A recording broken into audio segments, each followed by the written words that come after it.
Dari 2,4 juta kebutuhan ini, ada sebenarnya guru ASN-nya itu 1,3 juta lebih. Namun Bapak Ibu, 1,3 juta ini hanya 1,2 juta yang memenuhi beban kerja. Selisihnya adalah kelebihan guru yang menumpuk di satuan-satuan pendidikan.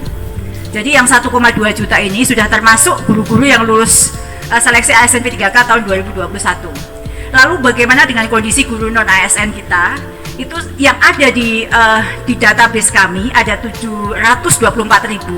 Namun sebenarnya yang mengajar sesuai dengan beban kerja, sesuai dengan peraturan yang berlaku hanya 490.000. Sisanya itu adalah guru yang tidak memenuhi beban kerja dan menumpuk di satuan-satuan pendidikan yang nanti kami mohon bantuan Bapak Ibu untuk melakukan redistribusi agar pelaksanaan seleksi ASN P3K tahun 2022 lancar. Nah Bapak Ibu, masih ada kekosongan guru sejumlah 679.000. Nah kekosongan ini sebenarnya menurut perhitungan kami bisa dipenuhi dengan kelebihan guru ASN. Jadi selisih antara 1,3 juta dengan 1,2 juta itu, jika Bapak Ibu melakukan redistribusi, itu sudah bisa memenuhi kekosongan guru yang ada di seluruh tanah air kita. Lalu ada 235 kelebihan guru honorer juga yang numpuk di sekolah-sekolah. Nanti kami akan ilustrasikan seperti apa kelebihan guru honorer itu. Lalu ada Bapak Ibu ada 70.000 lebih Pak Menteri guru DPK, guru negeri yang bertugas di sekolah swasta. Jika ini bisa dikembalikan ke sekolah negeri, itu dimungkinkan untuk memenuhi kekosongan guru tersebut. Ada juga guru 39.000 guru swasta yang lulus seleksi ASN P3K tahun 2021 juga sudah lolos passing grade yang kemungkinan bisa ditempatkan juga. Dan sesuai dengan diskusi dengan Kemenpan RB sebelum-sebelumnya bahwa jika semua skema guru ASN P3K dari honorer ini selesai, maka skema pemenuhan kebutuhan guru hanyalah melalui satu pintu, yaitu PPG Prajabatan. Bapak Ibu di layar juga kami tampilkan kira-kira mata pelajaran, jadi 10 mata pelajaran terbesar yang kekosongan guru, yang kekurangan guru. Jadi ada mulai dari guru kelas dan seterusnya. Nah, selanjutnya Bapak Ibu, terkait dengan persiapan seleksi ASN P3K tahun 2022, kami sudah berkoordinasi dengan kementerian terkait dengan Panselnas bahwa saat ini Bapak Ibu Bupati kami sampaikan bahwa bulan September ini adalah sudah sampai rencananya adalah pengangkatan 193.000 guru lulus passing grade. Namun sepertinya kami kemarin sudah berdiskusi dengan Panselnas, ada sedikit pemunduran sedikit Bapak Ibu. Namun pada minggu ini dan minggu depan kami akan mengundang tim teknis dari Kabupaten Bapak Ibu untuk bersama-sama mendiskusikan petunjuk teknis pelaksanaan seleksi ASN P3K guru tahun ini. Harapannya akhir tahun ini semua rencana kita bisa kita selesaikan sampai kepada mekanisme ketiga, yaitu seleksi tes.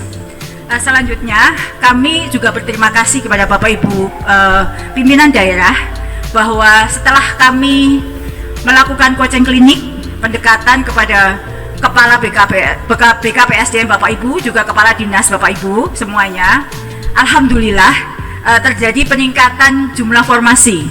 Itu semua berkat dukungan Bapak Ibu semua untuk seleksi ASN P3K guru ini, yang semula hanya 17% Bapak Ibu. Dan setelah rakor, beberapa kali kami mengadakan rakor teknis, rakor bersama dengan para pimpinan daerah, pejabat yang menangani guru ini, maka ada peningkatan sebanyak menjadi 319.000 atau 143%. Kami sangat berterima kasih atas kerjasama yang baik dengan Bapak Ibu Kepala Daerah, sehingga apa yang menjadi cita-cita kita untuk menempatkan guru itu sesuai dengan mendapatkan status dan penghasilan yang layak pada guru-guru di wilayah Bapak Ibu dapat terpenuhi. Namun masih ada PR Bapak Ibu untuk tahun depan. Jadi ada 781 kebutuhan dan baru ada 41% usulan dari Bapak Ibu. Jadi kita masih ada PR tahun depan sisanya sebanyak 59%. Jika kita bisa berkolaborasi dengan baik, insya Allah PR guru non ASN di Kabupaten Bapak Ibu semua dapat terselesaikan. Bapak Ibu, kami akan laporkan bagaimana pelaksanaan seleksi ASN P3K guru yang sebentar lagi akan dilaksanakan Bapak Ibu. Jadi di slide berikutnya kami sampaikan bahwa Permen PAN RB nomor 20 tahun 2020 adalah menjadi rujukan atau acuan pelaksanaan seleksi ASN P3K Guru tahun ini, yang mana ada 3 mekanisme Bapak Ibu yang nanti kami akan lakukan dalam waktu dekat ini, bulan depan. Itu adalah mekanisme 1, yaitu penyelesaian guru lulus passing grade. Saya yakin Bapak Ibu pimpinan daerah juga sudah mendapatkan audiensi bahkan demo dari para guru lulus PG ini untuk segera mendapatkan penempatan. Insya Allah kami akan segera lakukan di waktu dekat ini. Lalu setelah masih ada formasi, kita punya 319 formasi. Jika masih ada sisanya akan dilaksanakan di mekanisme kedua, yaitu menggunakan penilaian kesesuaian atau menggunakan observasi yang dilakukan oleh pejabat di lingkungan Bapak Ibu semuanya. Penilaian kesesuaian itu menggunakan instrumen-instrumen penilaian kesesuaian yang diturunkan dari kompetensi dan kinerja guru. Lalu jika masih tersisa formasi, baru kita akan menggunakan mekanisme yang ketiga, yaitu seleksi tes. Selanjutnya sedikit menginformasikan mekanisme penempatan guru lulus passing grade itu kita sudah mengembangkan sistem bersama teman-teman Panselnas, bahwa guru-guru yang lulus PG itu sudah dapat teridentifikasi dia akan ditempatkan di mana. Kemudian yang ingin kami sampaikan kepada Bapak Ibu semuanya, bahwa harapannya sesuai dengan harapan Pak Menteri juga dan Menteri Mendikbud juga, bahwa guru-guru itu akan ditempatkan di sekolahnya, tidak tergeser di sekolah lain. Oleh karena itu maksudnya itu di daerahnya ya, jadi prioritas pertama ditempatkan di sekolahnya. Jika memang tidak tersedia formasi, baru akan ditempatkan di sekolah lain yang masih di dalam daerah kewenangan Bapak Ibu. Namun pekerjaan rumah kita masih ada Bapak Ibu.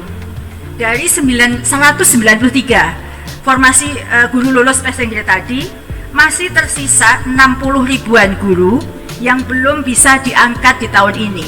Jadi kita pernah berjanji tahun lalu bahwa guru-guru itu akan mendapatkan penempatan tahun ini. Namun karena berbagai sebab, ini ada kami identifikasi 2 sebab. Yang pertama, Pemda memang tidak mengajukan formasi. Kami sampaikan bahwa baru 41%. Sebab yang kedua, memang ada oversupply, ada kelebihan guru di mapel-mapel tertentu. Mungkin kelebihan guru bisa disimulasikan di slide berikutnya. Ini mungkin slide berikutnya, silahkan. Jadi ini ada contoh kelebihan guru ini yang kami akan bersurat kepada Bapak Ibu Kepala Daerah. Slide berikutnya Mas. Ya, ini ada contoh misalnya Sumatera Barat. Sumatera Barat ini yang ini karena kabupaten ya. Kabupaten Bima saja deh, Kabupaten Bima di Nusa Tenggara Barat, di SMA Negeri 3 Sape ada guru biologi, guru kelas di Kota Bima, di SD Negeri 6 Kodo Kota Bima, guru kelas di SD tersebut kebutuhannya hanya 6 Bapak Ibu, hanya 6. Sudah ada ASN 2, berarti sebenarnya kurangnya 4 saja. Namun Bapak Ibu, di sana ada 21 non ASN guru kelas. Jadi ada kelebihan 19. Mungkin Bapak Bupati, Wali Kota Bima, atau di sini yang di bawahnya Kabupaten Bima, itu di SMA Negeri juga ada kelebihan 15. Dan ini banyak sekali kasus semacam ini. Jadi ada 200-an ribu lebih guru-guru yang numpuk di satu sekolah. Kami sudah pernah bertanya nih Pak Menteri, kira-kira sebabnya apa kok ada guru yang numpuk? Rupanya biasanya tadi yang Pak Menteri sampaikan, ada ponakan, ada saudara, ada titipan dari dewan dan sebagainya, ada istri tentara dan sebagainya yang numpuk di situ, sehingga ada kelebihan-kelebihan guru yang jumlahnya mencapai 220 ribu. Namun kami sudah berdiskusi dengan Panselnas bahwa sebenarnya itu bisa sedikit dikurangi 60 ribu itu jika guru yang seharusnya lolos passing grade, dia masuk prioritas 1, dia boleh mendaftar, sistem sudah mengakomodir sedemikian, mendaftar untuk guru mata pelajaran yang satu rumpun dia, yang linear dengan dia. Misalnya dia dulu mendaftar IPA SMP, lalu tahun ini dia sebenarnya bisa mengajar di guru kelas. Nah, dengan skema seperti itu baru bisa mengurangi 12.000 dari 60.000. Jadi nanti jangan kaget Bapak Ibu, tahun ini pasti banyak guru lulus passing grade di daerah Bapak Ibu yang akan minta melapor ke daerah Bapak Ibu, kok kenapa saya belum diangkat tahun ini. Karena memang ada jurusan-jurusan yang jenuh Pak Menteri. Misalnya guru kelas itu meskipun sudah dicari satu kabupaten itu, tetap saja ada guru kelas yang tidak bisa ditempatkan karena oversupply. Ini kira-kira isu yang akan kita hadapi setelah seleksi ASN P3K ini berlanjut. Jadi masih ada sekitar 38.000 guru lulus PG di seluruh Indonesia yang belum mendapatkan penempatan.